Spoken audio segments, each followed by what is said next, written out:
প্রিয় দেশবাসী, বছরের শুরুতেই আপনাদেরকে শুভেচ্ছা জানাই। কামনা করি বাংলাদেশ তার স্বমহিমায় ফিরে আসুক।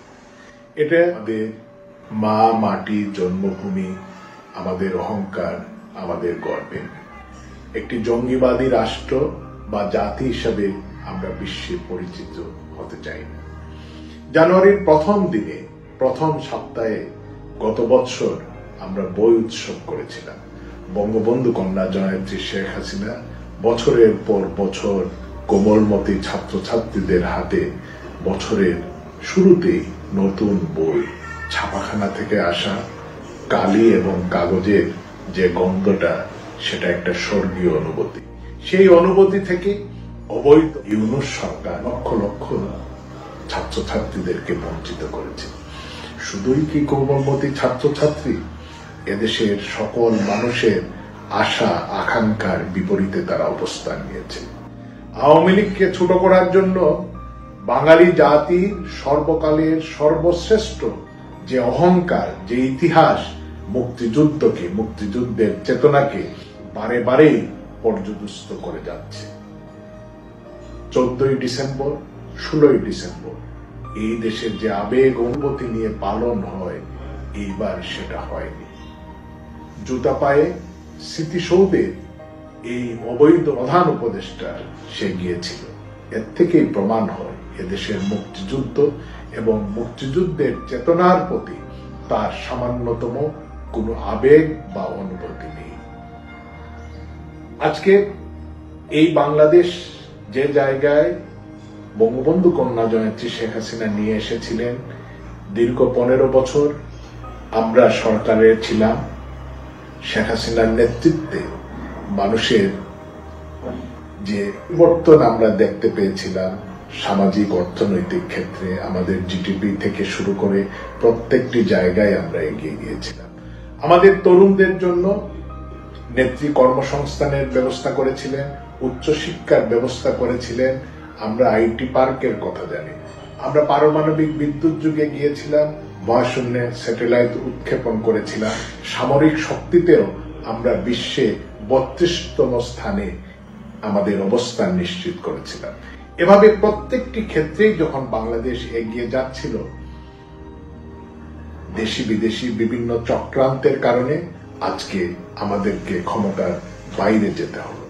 আজকে যে বাংলাদেশ 5ই আগস্টের আগে ছিল, আর আজকের বাংলাদেশ কোথায়, সেটা আমি এদেশের সকল মানুষকে একবার চোখ বুজে কল্পনা করার জন্য অনুরোধ করি। আমরা ক্ষমতায় ছিলাম, আমাদের ভুলভ্রান্তি ছিল, আমরা সেই ভুলভ্রান্তিগুলো অস্বীকার করব না। সরকারি দল ভুল তো অবশ্যই হয়েছে। যে সমস্ত নির্দিষ্ট অভিযোগ বা ভুলগুলো থাকবে, দেশের মানুষের কাছে, জাতির কাছে আমরা এই ভুলের জন্য ক্ষমা প্রার্থনা করতে আমরা কোনো দ্বিধাবোধ করব না।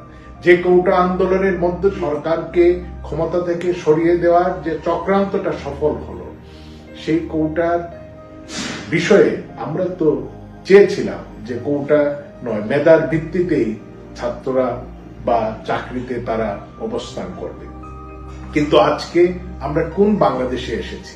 শুধুমাত্র ধর্মের কারণে, শুধুমাত্র রাজনৈতিক মতাদর্শের কারণে আজকে চাকরি থেকে সর্বোচ্চ পর্যায়ে তারা যখন তাদের সকল কিছু শেষ করেছে, সেই মুহূর্তে তাদেরকে বাইরে বের করে দেওয়া হয়েছে। আজকে বাংলাদেশকে একটি সন্ত্রাসের, জঙ্গিবাদের, মৌলবাদের দেশে পরিণত করা হয়েছে। আগস্টের আগে থেকেই কোটা আন্দোলনের নামে ছাত্রছাত্রীদের আন্দোলন যাতে বেগবান হয়, স্নাইপার রাইফেল দিয়ে হত্যা করে লাশ তারা চেয়েছিল, আন্দোলন যাতে শক্তিশালী হয়। হাজার হাজার ছাত্রছাত্রী সেই আন্দোলনে এসেছিল, তাদের মধ্য থেকে শত শত আন্দোলনকারী ছাত্রছাত্রীদেরকে তারা পরিকল্পিতভাবে হত্যা করেছে।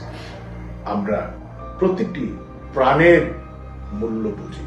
আমরা জানি একটা পরিবারের কাছে একটি সন্তান, তার অবস্থানটি কোন জায়গায়। আমরা হয়তো সেই প্রাণগুলো রক্ষা করার ব্যাপারে কার্যকরী ভূমিকা পালন করতে পারিনি। আততায়ীর ঠিকই তাদের শিকারগুলো করেছে। তারা কি শুধুমাত্র এই ছাত্রছাত্রীদেরকেই হত্যা করেছে তা নয়। 5 আগস্টের ঠিক পূর্ব মুহূর্তে দেশের বিভিন্ন জেলখানায় আক্রমণ করে জঙ্গিদেরকে বের করা, দেশের প্রায় 400টি থানা আক্রমণ করা, অস্ত্র লুট করা, অন্তঃসত্ত্বা পুলিশ সদস্যকে পিটিয়ে হত্যা করা, বিভিন্ন জায়গায় পুলিশকে গণপিটুনি দিয়ে তারপরে ল্যাম্প পোস্টের সঙ্গে ঝুলিয়ে রাখা, এগুলো প্রত্যেকটাই ছিল ইউনূসের পূর্ব পরিকল্পিত। এই হত্যাকাণ্ডের মধ্য দিয়ে পুরো রাষ্ট্রের চরিত্রকে তারা পাল্টে দিয়েছে। একটি উন্নয়নকামী মধ্যম আয়ের দেশ থেকে বাংলাদেশকে তারা জঙ্গি রাষ্ট্রে পরিণত করেছে। এই অবস্থা বেশি দিন চলতে দেয়া যায় না। আমাদের প্রত্যাশা, আমরা আমাদের দেশের সামরিক পরিবেশ পরিস্থিতি এবং আমাদের আশেপাশের দেশ এবং বহির্বিশ্বে যে বাংলাদেশের ভাবমূর্তি হয়েছে, আমাদের পরাশক্তিগুলো এই ব্যাপারে তাদের অবস্থান পরিবর্তন করেছে। আমরা একটি গ্লোবাল ভিলেজে রয়েছি, বিচ্ছিন্ন থাকার কোনো সুযোগ নেই। আজকে শুধু এই দেশের মানুষ নয়, এই উপমহাদেশ আজকে হুমকির মধ্যে পড়েছে এই জঙ্গি ইউনিটের কারণে। আমাদের প্রত্যাশা, আমাদের দেশে আগামী 1 মাসের মধ্যেই একটি পরিবর্তন হতে যাচ্ছে এবং এই বিষয়টা নিশ্চিত, বঙ্গবন্ধু কন্যা জয়িত্রী শেখ হাসিনা ইনশাআল্লাহ মার্চ মাসের পূর্বেই বাংলাদেশে আসবে। আমি আমাদের নেতাকর্মীদের উদ্দেশ্যে বলি, আপনাদের উপরে অনেক নির্যাতন হয়েছে, অনেককে হত্যা করা হয়েছে, অনেককে বিকলাঙ্গ করে দেওয়া হয়েছে, অনেকের বাসা বাড়িতে আক্রমণ করা হয়েছে। আমাদের লক্ষ লক্ষ নেতাকর্মীদেরকে আমরা সহযোগিতা করতে পারিনি, তাদের বিপদের সময় তাদের পাশে দাঁড়াতে পারিনি, তাদেরকে সমর্মিতা অনেক ক্ষেত্রে আমরা জানাতে পারিনি। এটা আমাদের জন্য অত্যন্ত দুঃখের, লজ্জা, কষ্টের। আমরা ক্ষমা চাই। দেশবাসী, আপনাদের কাছে অনুরোধ, আপনারা তো সবকিছুই দেখেছেন, 5ই আগস্টের আগের বাংলাদেশ আর তার পরের বাংলাদেশ। আগামী দিনে বঙ্গবন্ধু কন্যা জয়িত্রী শেখ হাসিনার নেতৃত্বে আবারও যাতে আওয়ামী লীগকে ক্ষমতায় এনে এদেশের মানুষের আর্থসামাজিক উন্নয়নে ভূমিকা রাখার সুযোগটা আপনারা করে দিবেন, সেই প্রত্যাশা আমি আপনাদের কাছে রাখি। আমি কুলাউড়ার মানুষের উদ্দেশ্যে বলতে চাই, প্রায় 1 বছর পূর্বে আপনারা আমাকে ভোট দিয়ে নির্বাচিত করেছিলেন, অনেক প্রতিশ্রুতি আপনাদেরকে দিয়েছিলাম। বঞ্চিত কুলাউড়ার মানুষ আশায় আলো দেখেছিল, বিপুল ভোটে আমাকে নির্বাচিত করেছিল। জানুয়ারি থেকে আগস্ট অনেক কিছুই আপনাদের জন্য করেছিলাম, অনেকটাই আপনারা জানেন। ইনশাআল্লাহ আগামী দিনে হয়তো আমরা সেই কাজগুলো করার সুযোগ পাব, আপনারা সেই সুযোগটা ইনশাআল্লাহ আমাকে দিবেন। আমি আপনাদের সকলের সুস্বাস্থ্য এবং এই দেশকে একটি জঙ্গিবাদ, মৌলবাদ নয়, এই দেশটি আমাদের সকলের। আমরা বাঙালি, আমরা বাংলাদেশী। 30 লক্ষ শহীদ, 2 লক্ষ মা বোনের সম্ভ্রমের বিনিময়ে যে পতাকা, যে মানচিত্র আমরা পেয়েছি, কোনো শকুন যাতে সেটা কামড় দিতে না পারে। যারা আমাদের বুদ্ধিজীবীদের হত্যা করেছে, মুক্তিযুদ্ধে পরাজিত হয়েছিল, সেই জামাত শিবির আজকে আবার তাদের হিংস্র রূপে ফিরে এসেছে। এদেরকে প্রতিহত করতে হবে এবং এই প্রতিহত করার ক্ষেত্রে আমি আমাদের তরুণ, ছাত্র, যুবক সকলকে এগিয়ে আসার আহ্বান জানাই। জয় বাংলা, জয় বঙ্গবন্ধু।